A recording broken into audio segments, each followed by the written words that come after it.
What's going on, everybody? It's Miz and Mid TV, and last week I asked you guys if you guys are Pep in or Pep out, because now obviously he, according to Rummenigge, he's gonna start in his contract soon. So I asked that question around on Twitter and on YouTube, so leave you guys respond.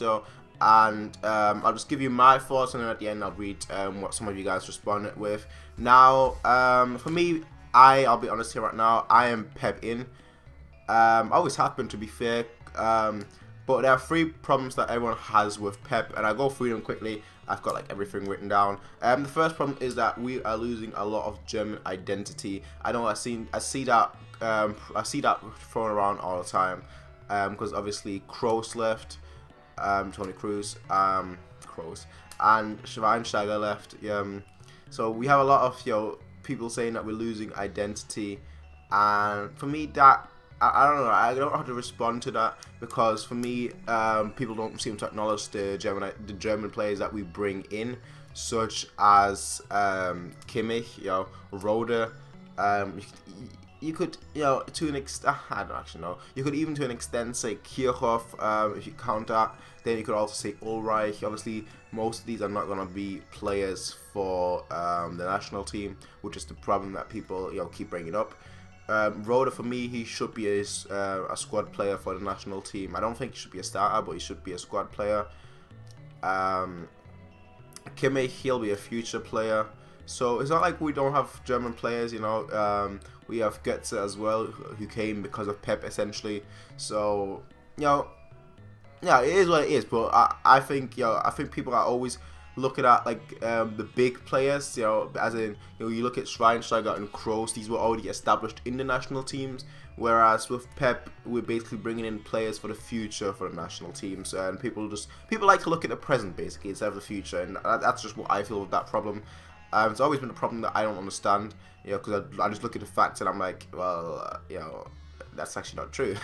But it is what it is, But the next one is that we've become worse since the treble. And I totally understand that point, because in the treble, we were beating Juventus, we were beating Arsenal to an extent, because obviously we lost at home, but we were beating teams that were really good, like Juventus, Barcelona, and then obviously Dortmund in the final. And we were basically the team. We were basically the team that everyone looked out for. The problem I have with that, though, I totally understand that point. I'm not gonna say if we're better now than we were back then, or if we're worse now than we were back then.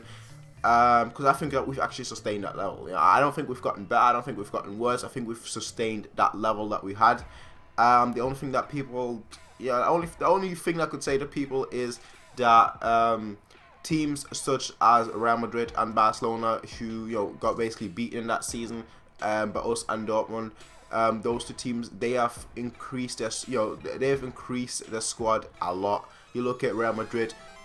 After that season, they brought in Bale. 100 million, like what? So then they won obviously the La Decima,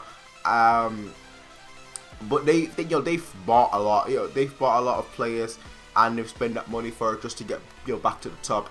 Then you look at Barcelona, they've bought Neymar, they've bought Suarez, so they've been spending a lot of money as well. Whereas you look at us, we haven't really been spending that. We've been spending money, but not that much money. We've been spending a lot less money on individual players that fit better into the squad. So for me, we've sustained that level just because like the other teams, they've increased their teams a lot, whereas we've also done that, but we've essentially just been replacing parts, whereas we haven't really brought in we haven't really brought in somebody that is supposed to take over. You look at Bale, you look at Neymar, we haven't really brought someone in that is supposed to take over. We've brought people in that are supposed to fit the team. So, that's just what I think. I don't know if we've become better or worse. I just think the competition has become a lot better, and we have been able to sustain that level. That's just my thoughts on that.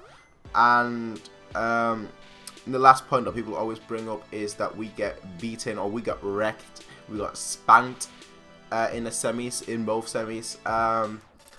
I don't know about that. I agree and I disagree. For me, I want to see Pep with a fully fit squad. That's all I want to see. I want just one semi-final with a fully fit squad, and that includes Robin, Ribéry, who else is out? Well, Javi has come back, Benatia, back. Yeah, I want everyone to be back. I want us to have a full squad. Just so we can see like if Pep is gonna get beaten in the semi-final. It's not it's not about getting beaten. It's about getting spanked essentially. Now the one against Real Madrid, I thought like because I recently watched that match again, and I thought like the first match we were really well. Like we actually played really well in the first match where we lost 1-0. I think that match could have been easily a draw. Then I look at the second match at home where we got beaten 4-0, I believe. And I think 3 of those goals were from set pieces, so I can't really fault set pieces because at that point we didn't concede set pieces at all in the Bundesliga, and if people call it in the Champions League. But then in that one night we conceded 3 set pieces, so for me that was just like, yeah, if it goes bad, it goes shit. That's the way I look at it. And against Barcelona, we held out quite well. I mean, we had a few key players missing. I think Xavi would have been the best player in that field. Javi Martinez. I think he would have been very vital in that match, but obviously he was out, and we had to rely on basically playing through the middle, which didn't really work because that's where Barcelona are not as vulnerable as on the wings, because obviously on the wings they have 2 fullbacks that love to keep bombing up but really don't bomb back down and defend. So we would, if we had Robin or Ribery at that point, or maybe Costa and Coleman, we would have had the pace to exploit them, but we didn't have that. So for me, that first match, it was all about defending and trying to get back home, and then around like the 60th, 70th minute, you could see that the team got significantly tired. And well, it is what it is. Yeah, we then conceded 3 goals. I thought it was actually good that we actually held out for that long, in my opinion. But it is what it is essentially. And then a whole match, I mean, after Barcelona scored, they were like, okay, you know what, we're through already. It doesn't matter. But that match, we really saw how bad Barcelona's defense is. They may have like an unstoppable attack, but the defense is, yeah, it's non-existent basically. So I think if like for me, that first match was a key, and if we had basically been able to hold out for 90 minutes, which obviously was difficult because the players had been playing for like 4, 5, 6 weeks straight without a rest. But if we had been able to sustain that level, we might have been able to, win. Maybe that's a big shot, but maybe we'd have won. But I don't know about the semis. For me, I want Pep to have a fully fit squad, and then if he gets spanked, then I can agree with that. But if he doesn't get spanked, then I'm like, you know what, you haven't had your you haven't had a fully fit squad yet, so I'm in no position to judge you, because you can't win against world-class teams without like a half-class team. That's not gonna work. But yeah, so now the 3 reasons that I am personally Pep in. The first one is he improves players. Now I know people always say that he doesn't improve players, because then people will mention Götze. People will say that Lewandowski, he has not improved. He's actually gotten worse. And I'm like, obviously right now he's got like 9 goals in like 2 matches, and people are like, he's the best striker in the world. For me, in general, before that, people were always saying that Lewandowski, he doesn't fit well with Lewandowski. But now obviously everyone is on the Lewandowski hype right now, so that's really not the right time to say that. And then, people always say that he doesn't improve players essentially. But I've written a list of names down that I think that he has improved upon. That includes Robin. I think that Robin has gotten a lot better with Pep. Because a lot of the times we see Robin now further back with Lam in front of Robin, so that basically Lam attracts the wing backs, and Robin has more space to go, so that improves his play, because then he has longer time on the ball and he's able to do more with that. We've seen that quite a lot happen. So we have Lam in front of Robin essentially. I think that's a great way. I think he also has improved Ribery a lot. Obviously Ribery's been injured for most of the time, but I think when Ribery has been back, he's been able to play through the middle, which we haven't really seen much of Ribery. But he's been able to play through the wings and through the middle. And if you got Pep Guardiola inside his first season, whatever, he actually wanted to play Ribery as a false 9. But Ribery just wasn't tactically aware of how to play that, so he had to give up with that idea when playing Ribery in that position. Another player I think he's improved on is Muller. If you look at Muller's last season, I think that was his best season ever. Maybe not in terms of goals and whatnot, but in terms of just overall attitude, overall play, he's improved his passing a lot. He's improved his shooting a lot. Like if you look at his, he's actually been able to long range shoot, which we've never seen on Muller before that point, you know. So yeah, Muller in my opinion has improved a lot. Then an obvious case is Rafinha. I mean, you know, he's able to hold his own. He's one of our best players, you could say now.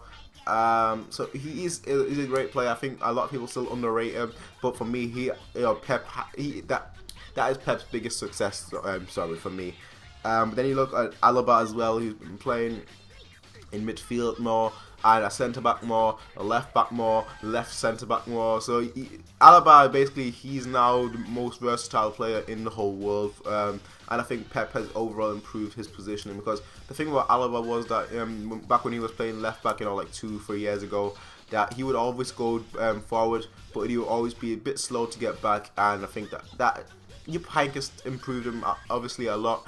Especially in treble season, like Alaba was always defensively aware, but under Pep I think he's taken another step, and now he's even able to play in other positions while also being defensively aware. So that for me is great. Then we have Lam, who's obviously moved from right back to midfield and now back to right back. It just improved Lam in general, because now Lam, obviously with his consistency, is able to use it more effectively in the midfield area, or you know, if he has to support the attack, then go back on the right wing. So yeah, for me, you know, Lam has certainly improved, and I think Lam, he's basically sort of like a coaching role now, which, you know, I want. Lam as a coach, that would be pretty epic. Next up we have Kroos. A lot of people seem to forget that, because obviously a lot of people really dislike Kroos right now, but Kroos actually really improved under Pep, you know. And there is no denying that. You look at Kroos' last season for us, he was basically one of the best players in the world. And obviously Heynckes loved Kroos as well. I think Kroos was Heynckes' favourite player.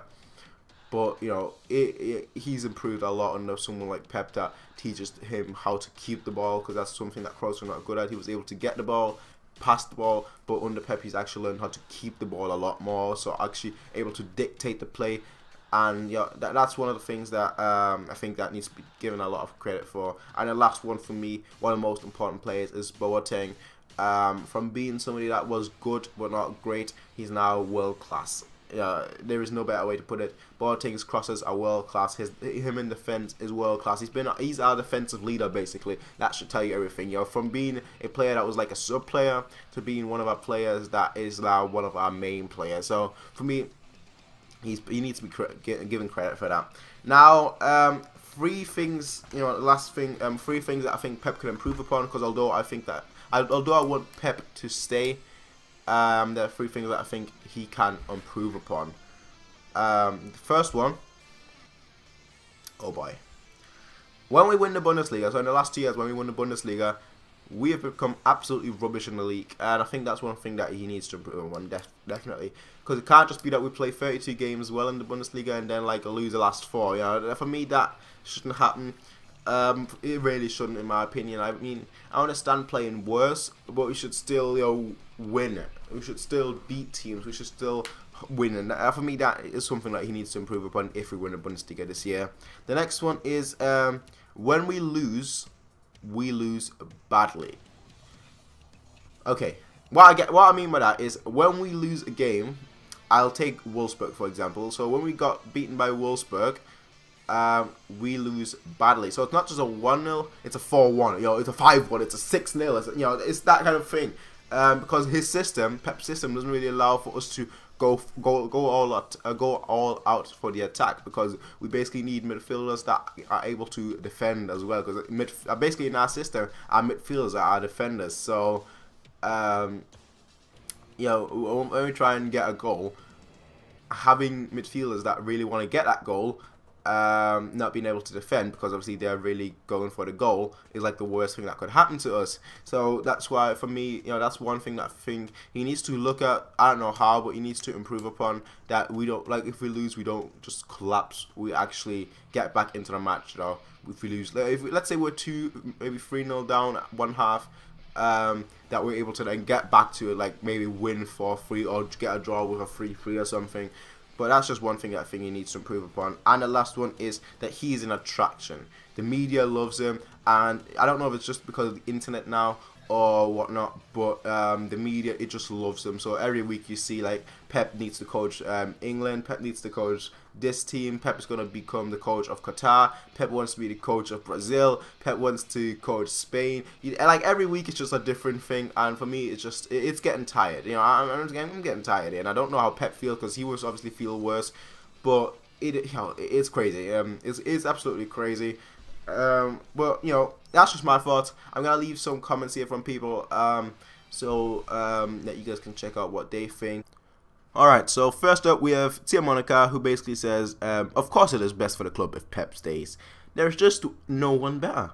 But really, it doesn't matter, because he will choose what is best for him. I agree. Next up we have Angel Guardiola, who says, he's an amazing tactician and mentality. The man is a natural born winner. He already won the Champions League, and he loves his player. He made Bayern better. One last thing, Pep has a great attraction powers. Players from all over the world want to work with him, and I totally agree with that. You know, I totally agree with that. He's also brilliant at developing young talent. Yes, you look at Rode, wouldn't quite say young, but you look at Rode, you look at Gaudino, you look at Højbjerg. That is definitely true. You know, somebody else called David, David said that he's a perfectionist, so Pep in. He does work a lot. If you guys have read his book, it is basically a if you read the book by Martin Pedipo, it's basically a fact that he works too much. Basically, he loves his work, so that's great. Philip said he has a passion to win everything there is, with unbelievable players which trust him in everything he's doing. Pep in. Absolutely.